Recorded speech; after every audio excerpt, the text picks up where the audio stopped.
సంవత్సరాల తరబడి ఎన్ని మందులు వాడినా మీ మోకాల నొప్పులు తగ్గట్లేదా? ప్రాణ పెయిన్ క్లినిక్ లో అత్యాధునిక చికిత్స. తోడబుట్టిన చెల్లంటే ఎవరికిష్టం ఉండదు? చెల్లి అక్క అంటే ప్రతి సోదరుడికి అమితమైన ప్రేమ ఉంటుంది. అందులోనూ చెల్లి పెళ్ళంటే ఇంక చెప్పక్కర్లేదు. ఏదో ఒకటి చేయించి సంతోషంగా అత్తారింటికి పంపాలని ప్రతి అన్నయ్య ఆశపడతాడు. యూపీలోని బారాబంకీ జిల్లాకు చెందిన చంద్రశేఖర్ మిశ్రా కూడా తన చెల్లి పెళ్లికి మంచి గిఫ్ట్ ఇవ్వాలని అనుకున్నాడు. ఏప్రిల్ 26న పెళ్లి జరగనున్న తన సోదరికి బంగారుంగరం, టీవీ గిఫ్ట్ గా ఇద్దామని అనుకున్నాడు. ఆ విషయం తన భార్యకు చెప్పాడు. కానీ అదే అతని పాలిట శాపమైంది.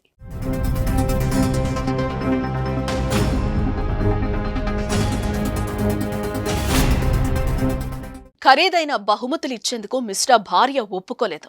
గిఫ్ట్ ఇవ్వొద్దని గొడవకు దిగింది. కానీ ఖచ్చితంగా ఇచ్చి మిశ్రా తీర్తానని, నా చెల్లికి గిఫ్ట్ ఇవ్వద్దు అనడానికి నువ్వెవరు అంటూ ఎదురు తిరిగాడు. దీంతో ఇద్దరి మధ్య మాట పెరిగి తీవ్ర వాగ్వాదం చోటు చేసుకుంది. ఈ గొడవతో తీవ్రంగా ఆగ్రహానికి గురైన ఆమె ఆ విషయాన్ని తన కుటుంబ సభ్యులకు చెప్పింది. తన భర్తకు బుద్ధి చెప్పాలని కోరింది. తన సోదరులను ఇంటికి పిలిపించి భర్తపై దాడి చేయించింది. వారు చంద్రశేఖర్ను తీవ్రంగా కొట్టారు. గంటపాటు కర్రలతో చితకబాదటంతో వెంటనే అతన్ని ఆసుపత్రికి తరలించారు. కానీ ప్రయోజనం లేకపోయింది.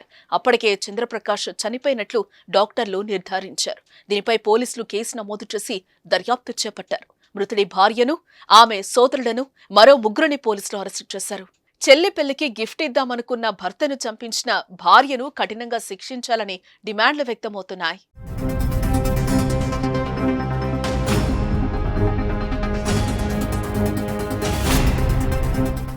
సుమన్ టీవీలో మీ పర్సనల్ అండ్ బిజినెస్ ప్రమోషన్స్ కోసం కింది నెంబర్కి కాంటాక్ట్ చేయండి.